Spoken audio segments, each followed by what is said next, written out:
जय माता दी। मित्रों, सबसे पहले आप सबको मेरी तरफ से गोपाष्टमी की हार्दिक शुभकामनाएं। जब भगवान श्री कृष्ण किशोर अवस्था में पहुँचे, तब गोपाष्टमी के दिन नंद महाराज ने गायों और श्री कृष्ण जी के लिए एक समारोह किया। यह श्री कृष्ण और भाई बलराम के लिए गायों को पहली बार चराने के लिए ले जाने का दिन था। गोपाष्टमी दिवाली के दौरान आने वाला प्रसिद्ध त्योहार गोवर्धन पूजा के 7 दिन बाद मनाया जाता है।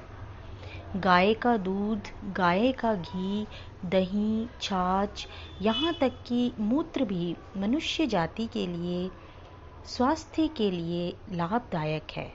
गोपाष्टमी त्यौहार हमें बताता है कि हम सभी अपने पालन के लिए गाय पर निर्भर करते हैं, इसीलिए वो हमारे लिए पूजनीय है।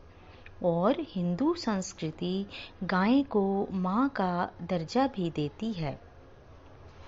गोपाष्टमी पर्व से जुड़ी कुछ पौराणिक कथाएं हैं। जब कृष्ण भगवान ने अपने जीवन के 6ठे वर्ष में कदम रखा, तब वे अपनी मैया यशोदा से जिद करने लगे कि वे अब बड़े हो गए हैं और बछड़े को चराने की बजाय वे गैया चराना चाहते हैं। उनके हठ के आगे मैया को हार माननी पड़ी और मैया ने उन्हें अपने पिता नंद बाबा के पास इसकी आज्ञा लेने भेज दिया। भगवान कृष्ण ने नंद बाबा के सामने जिद रख दी कि अब वे गैया ही चराएंगे। नंद बाबा गैया चराने के मुहूर्त के लिए शांडिल्य ऋषि के पास पहुँचे। बड़े अचरज में आकर ऋषि ने कहा कि अभी इसी समय के अलावा कोई शेष मुहूर्त नहीं, अगले बरस तक। शायद भगवान की इच्छा के आगे कोई मुहूर्त क्या था। वह दिन गोपाष्टमी का था, जब श्री कृष्ण ने गैया पालन शुरू किया। उस दिन माता ने अपने कान्हा को बहुत सुंदर तैयार किया, मोर मुकुट लगाया, पैरों में घुंघरू पहनाए और सुंदर सी पादुका पहनने को दी। लेकिन कान्हा ने वे पादुकाएं नहीं पहनी। उन्होंने मैया से कहा, अगर तुम इन सभी गैया को चरण पादुका पैरों में बांधोगी, तब ही मैं यह पहनूंगा। मैया ये देखकर भावुक हो गई और कृष्ण बिना पैरों में कुछ पहने अपनी गैया को चराने के लिए ले जाने लगे। गोचरण करने के कारण ही श्री कृष्ण को गोपाल या गोविंद के नाम से भी जाना जाता है।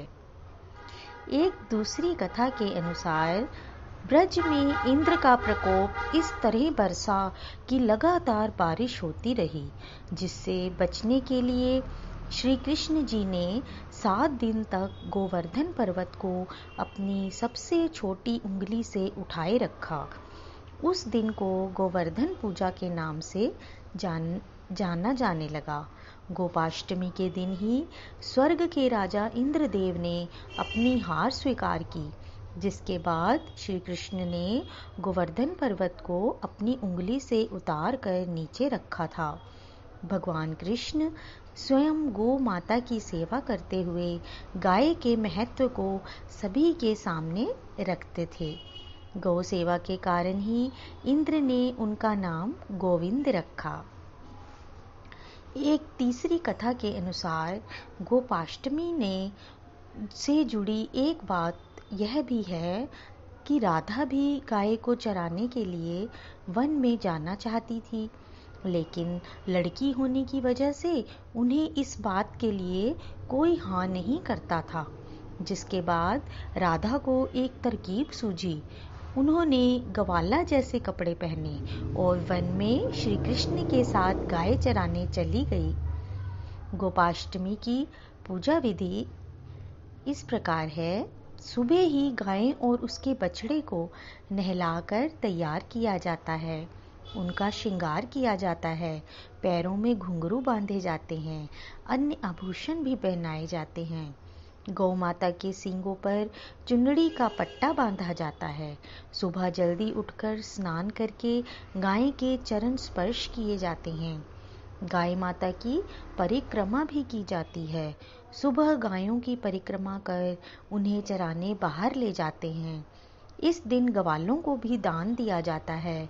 कई लोग इन्हें नए कपड़े देकर तिलक लगाते हैं।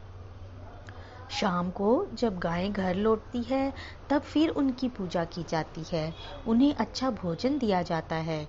खास तौर पर इस दिन गाय को हरा चारा, हरा मटर और गुड़ खिलाया जाता है। जिनके घरों में गाय नहीं होती, वे लोग गौशाला जाकर गाय की पूजा करते हैं। उन्हें गंगा जल, फूल चढ़ाते हैं और दिया जलाकर गुड़ खिलाते हैं। गौशाला में खाना और अन्य सामान का दान भी करते हैं। औरतें कृष्ण जी की पूजा करती हैं, गाय को तिलक लगाती हैं।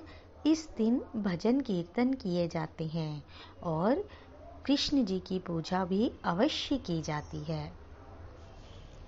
तो मित्रों, आप सबको गोपाष्टमी की बहुत बहुत शुभकामनाएं। गौ माता का आशीर्वाद हम सब पर सदैव बना रहे। बोलिए श्री कृष्ण भगवान की जय। गौ माता की जय। धन्यवाद।